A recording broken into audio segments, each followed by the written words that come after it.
All right, we left ourselves here by the green and having to go over a bunker. A pretty tough shot here, okay? The first thing you always want to do is make sure you choose a nice lofted club for this shot. So either a pitching wedge, a gap wedge, or a sand wedge. And if those of you have a lob wedge, you can use one of those too. But a sand wedge or a pitching wedge will do, okay? The next thing you want to do is you want to evaluate the lie of the ball. This is probably the most important part of this shot. This particular one is sitting pretty nicely. It's on top of the grass. If it was not sitting on top of the grass and it was sitting down, you would have to play this a little bit differently. I'm not going to go over that today. I'll do that another time. But for this particular shot, since it's sitting up nicely, we're going to use my 58-degree sand wedge.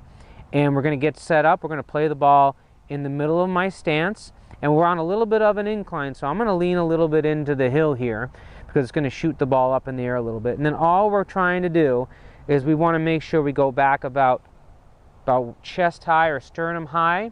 So in a clock, if I was standing in a giant clock with 12 here and 6 there, this would be about 9. And then we're going to pivot through and turn through to about 3 o'clock. Now the important part of this shot when doing this is to make sure you commit and swing all the way through. Most golfers are going to stop right here. So make sure you go from 9, turn through, and commit to 3. So let's give it a shot.